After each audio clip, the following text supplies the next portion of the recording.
നമസ്കാരം. മലയാളി വാർത്ത ഇൻസൈഡിലേക്ക് സ്വാഗതം. CMRL എക്സാലോജിക് മാസപ്പടി കേസിൽ ഇപ്പോൾ വലിയ ട്വിസ്റ്റ്. മുഹമ്മദ് റിയാസിലേക്ക് അന്വേഷണം തിരിയുന്നു. എൻഫോഴ്സ്മെന്റ് ഡയറക്ടറേറ്റ് പിണറായി വിജയനെ ചോദ്യം ചെയ്യാനിരിക്കവേ അപ്രതീക്ഷിതമായ ചില നീക്കങ്ങളിലേക്ക് കടന്നു. അതിൽ പ്രധാനം മുഹമ്മദ് റിയാസുമായി ബന്ധപ്പെട്ട കേന്ദ്രങ്ങളിൽ ഇന്ന് നടക്കുന്ന EDയുടെ മിന്നൽ റെയ്ഡാണ്. കോഴിക്കോട് മുഹമ്മദ് റിയാസിന്റെ സുഹൃത്തുക്കളടക്കം 4 ഇടങ്ങളിലേക്ക് എൻഫോഴ്സ്മെന്റ് ഡയറക്ടറേറ്റ് റെയ്ഡ് വ്യാപിപ്പിച്ചു. ചെറിയൊരു ഇടവേളയ്ക്ക് ശേഷമാണ് എൻഫോഴ്സ്മെന്റ് ഡയറക്ടറേറ്റ് ഉദ്യോഗസ്ഥർ ഇപ്പോൾ വർദ്ധിത വീര്യത്തോടെ കളത്തിലിറങ്ങിയത്. അന്വേഷണത്തിന്റെ 2ാം ഘട്ടമെന്നാണ് ഇപ്പോൾ ഈ നീക്കങ്ങൾ വിലയിരുത്തപ്പെടുന്നത്. DTPC destination manager Kozhikode Kundupparamba സ്വദേശി നന്ദുലാൽ, DYFI നേതാവ് നിഖിൽ എന്നിവരുടെ വീടുകളിൽ എൻഫോഴ്സ്മെന്റ് ഡയറക്ടറേറ്റിന്റെ റെയ്ഡ് തുടരുകയാണ്. മുൻ മന്ത്രി PA മുഹമ്മദ് റിയാസിന്റെ ഉറ്റ സുഹൃത്തുക്കളാണിവർ. മുഹമ്മദ് റിയാസിന്റെ ബിനാമി ഇടപാടുകൾ നടത്തുന്നവർ എന്ന നിലയിലാണ് ഇവരുടെ വീടുകളിലടക്കം ഇപ്പോൾ പരിശോധനകൾ തുടരുന്നത്. നേരത്തെ മുഹമ്മദ് റിയാസിന്റെ വീട്ടിൽ നടന്ന റെയ്ഡിൽ നിന്ന് ലഭിച്ച ചില രേഖകളുടെ അടിസ്ഥാനത്തിലാണ് റിയാസിന്റെ സുഹൃത്തുക്കളിലേക്ക് അന്വേഷണം വ്യാപിപ്പിച്ചിരിക്കുന്നത്. ഈ കേസിൽ വീണയ്ക്ക് പുറമെ പിണറായി വിജയൻ മാത്രമല്ല, മുഹമ്മദ് റിയാസ് കൂടി കുടുങ്ങും എന്ന തലത്തിലേക്ക് കാര്യങ്ങൾ എത്തിയിരിക്കുന്നു. മുൻ മുഖ്യമന്ത്രി പിണറായി വിജയന്റെ മകൾ വീണയെ ഈ കേസുമായി ബന്ധപ്പെട്ട് 2 വട്ടമാണ് എൻഫോഴ്സ്മെന്റ് ഡയറക്ടറേറ്റ് ചോദ്യം ചെയ്തത്. നേരത്തെ ആദായ നികുതി വകുപ്പും ശക്തമായ അന്വേഷണം നടത്തിയിരുന്നു. CMRLുമായി ബന്ധപ്പെട്ട നിരവധി വ്യക്തികളെ എൻഫോഴ്സ്മെന്റ് ഡയറക്ടറേറ്റ് പലവട്ടം ചോദ്യം ചെയ്തു. ഏറെ ശ്രദ്ധേയമായ കാര്യം, ഇത്തവണ പരിശോധനകൾ ഏറെ നടക്കുന്നത് കോഴിക്കോട് കേന്ദ്രീകരിച്ചാണ്. മുഹമ്മദ് റിയാസുമായി ബന്ധപ്പെട്ട കേന്ദ്രങ്ങളിൽ നിർണായക തെളിവുകൾ പലതും മുഹമ്മദ് റിയാസിന്റെ സുഹൃത്തുക്കൾ ഒളിപ്പിച്ചു എന്ന കണ്ടെത്തലിനെ തുടർന്നാണ് ഇപ്പോൾ നടക്കുന്ന റെയ്ഡുകൾ. വരും മണിക്കൂറുകളിൽ അതിനിർണായകമായ ചില നീക്കങ്ങൾക്ക് ED ലക്ഷ്യമിടുന്നു എന്ന സൂചനകൾ പുറത്തുവരുന്നു. കോഴിക്കോട് മുഹമ്മദ് റിയാസുമായി ബന്ധപ്പെട്ട 4 ഇടങ്ങൾക്ക് പുറമെ മറ്റ് 4 ഇടങ്ങളിലേക്ക് കൂടി ഇപ്പോൾ എൻഫോഴ്സ്മെന്റ് ഡയറക്ടറേറ്റിന്റെ റെയ്ഡ് കടക്കുന്നു. ED അസിസ്റ്റന്റ് ഡയറക്ടറുടെ നേതൃത്വത്തിലുള്ള 4-അംഗ സംഘമാണ് നന്ദുലാലിന്റെ കോഴിക്കോട് ഈസ്റ്റ് ഹില്ലിലുള്ള വീട്ടിൽ പരിശോധന നടത്തുന്നത്. ചൊവ്വാഴ്ച രാവിലെ 7 മണിയോടെ എൻഫോഴ്സ്മെന്റ് ഡയറക്ടറേറ്റ് സംഘം നന്ദുലാലിന്റെ വീട്ടിലെത്തി. മുഹമ്മദ് റിയാസ് MLAയുടെ ഏറ്റവും അടുത്ത സുഹൃത്തുക്കളിൽ ഒരാളാണ് ഈസ്റ്റ് ഹിൽ DYFI മേഖലാ സെക്രട്ടറി ആയിരുന്ന നന്ദുലാൽ, നിഖിൽ എന്നിവരുമായി ബന്ധപ്പെട്ട സാമ്പത്തിക ഇടപാടുകളുടെ വിവരങ്ങൾ, ബാങ്ക് ഇടപാടുകൾ എന്നിവയാണ് മുഖ്യമായി എൻഫോഴ്സ്മെന്റ് ഡയറക്ടറേറ്റ് പരിശോധിക്കുന്നത്. മുൻ മന്ത്രിയും പിണറായി വിജയന്റെ മകൾ വീണയുടെ ഭർത്താവുമാണ് PA മുഹമ്മദ് റിയാസ്. നേരത്തെ എൻഫോഴ്സ്മെന്റ് ഡയറക്ടറേറ്റ് അന്വേഷണ ഘട്ടങ്ങളിലൊന്നും മുഹമ്മദ് റിയാസിന്റെ പേര് ഉയർന്നു വന്നിട്ടില്ല. മുഹമ്മദ് റിയാസിന്റെ സുഹൃത്തുക്കളുടെ വീടുകൾ കേന്ദ്രീകരിച്ച് അന്വേഷണം നടക്കുന്നത് കൊണ്ട് തന്നെ ഏറെ നിർണായകമായ ചില വിവരങ്ങൾ പുറത്തുവരുമെന്ന സൂചന എൻഫോഴ്സ്മെന്റ് ഡയറക്ടറേറ്റും നൽകുന്നു. കേസിലെ 6ാം പ്രതിയാണ് വീണയ്ക്ക് നിക്ഷേപമുള്ള കോഴിക്കോട് ഒരു കമ്പനിയിലും ഇപ്പോൾ എൻഫോഴ്സ്മെന്റ് ഡയറക്ടറേറ്റ് റെയ്ഡ് നടത്തുന്നു. കോഴിക്കോട് ആസ്ഥാനമായി പ്രവർത്തിക്കുന്ന ലേക്കർ ഇന്ത്യ കോപ്പ് എന്ന കമ്പനിയിലാണ് എൻഫോഴ്സ്മെന്റ് ഡയറക്ടറേറ്റ് ചില തിരച്ചിലുകൾ നടത്തുന്നത്. വീണയുടെ പേരിൽ 16.5 ലക്ഷം രൂപയുടെ നിക്ഷേപങ്ങൾ നേരത്തെ എൻഫോഴ്സ്മെന്റ് ഡയറക്ടറേറ്റ് മരവിപ്പിച്ചിരുന്നു. മെയ് 27-ന് പിണറായി വിജയന്റെ വീട്ടിൽ നടത്തിയ റെയ്ഡിൽ ലഭിച്ച രേഖകൾ പ്രകാരം വീണയുടെ അക്കൗണ്ടിൽ 1,37,000 രൂപയും എക്സാലോജിക്കിന്റെ അക്കൗണ്ടിൽ 27,585 രൂപയും ലേക്കർ ഇന്ത്യ കോപ്പിന്റെ അക്കൗണ്ടിൽ 15,57,414 രൂപയും ഉണ്ടായിരുന്നുവെന്ന് എൻഫോഴ്സ്മെന്റ് ഡയറക്ടറേറ്റ് കണ്ടെത്തി.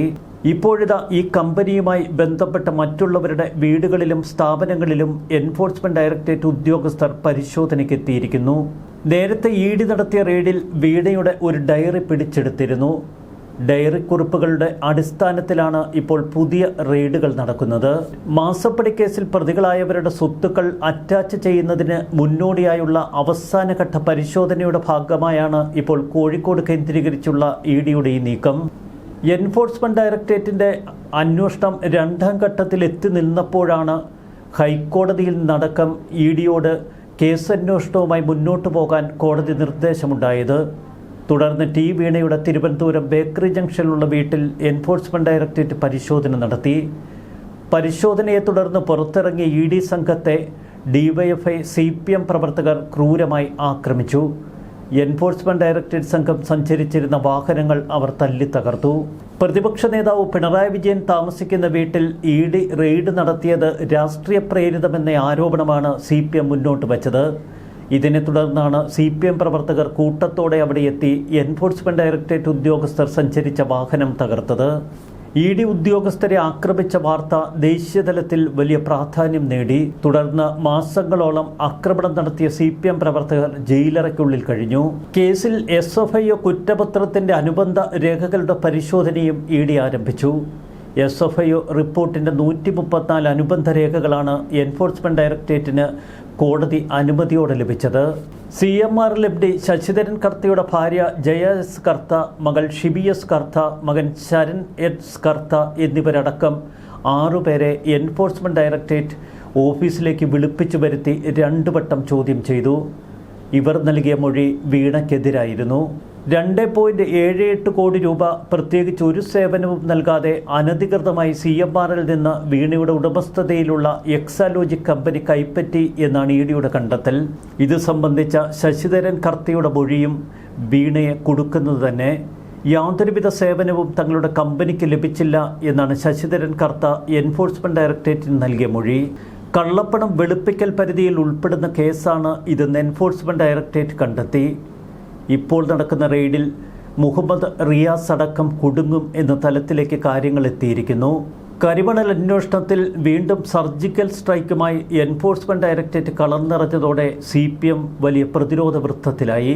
മാസപ്പടി കേസിൽ കുറ്റപത്രം സമർപ്പിക്കുന്നതിന് മുൻപായുള്ള അവസാനവട്ട തെളിവെടുപ്പിന്റെ ഭാഗമായുള്ള അന്വേഷണമാണ് ഇപ്പോൾ നടക്കുന്നത്. പ്രതികളാക്കപ്പെട്ട വ്യക്തികൾക്കും സ്ഥാപനങ്ങൾക്കും വിചാരണയ്ക്ക് മുന്നോടിയായി കൃത്യമായ ചാർജ് ഷീറ്റ് നൽകുന്നതിന് ശക്തമായ ഡിജിറ്റൽ സാമ്പത്തിക തെളിവുകൾ ആവശ്യമുണ്ട്.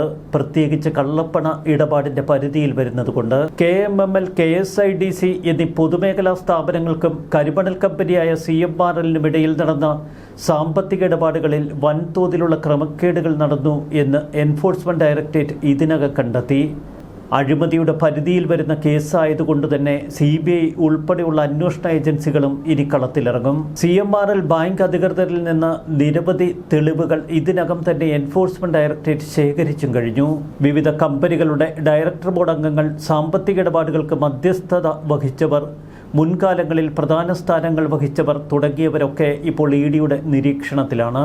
ഇന്നത്തെ റെയ്ഡിൽ ലഭിക്കുന്ന തെളിവുകളുടെ പശ്ചാത്തലത്തിൽ തുടർ ദിവസങ്ങളിൽ ശക്തമായ ചോദ്യം ചെയ്യലിലേക്ക് ED ഇനി കടക്കും.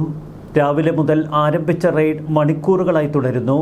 കേന്ദ്രസേനയുടെ കനത്ത സുരക്ഷയിലാണ് ഇപ്പോൾ റെയ്ഡുകൾ പുരോഗമിക്കുന്നത്. കേരള പോലീസിനെ മുൻകൂട്ടി അറിയിക്കാതെ തികച്ചും രഹസ്യമായി ED സംഘം അതത് കേന്ദ്രങ്ങളിലെത്തി ശക്തമായ റെയ്ഡുകൾക്ക് തുടക്കമിട്ടു. ഒരു കാര്യം വ്യക്തമാണ്, എൻഫോഴ്സ്മെന്റ് ഡയറക്ടറേറ്റ് അന്വേഷണം അത്ര നിസ്സാരമല്ല. പിണറായി വിജയനിലേക്കും വീണയിലേക്കും കടക്കുന്നതിനൊപ്പം മുഹമ്മദ് റിയാസിനുമുള്ള കുരുക്ക് റെഡി. വരും ദിവസങ്ങളിൽ മുൻ മുഖ്യമന്ത്രി പിണറായി വിജയനെ ചോദ്യം ചെയ്യുന്നതോടെ കേസ് മറ്റൊരു തലത്തിലേക്ക് എത്തും എന്നതാണ് ഏറ്റവും ഒടുവിൽ പുറത്തുവരുന്ന സൂചനകൾ. ഒടുവിലിത മുഹമ്മദ് റിയാസും വീഴുന്നു. ന്യൂസ് ഡെസ്ക് മലയാളി വാർത്ത ഇൻസൈഡ്.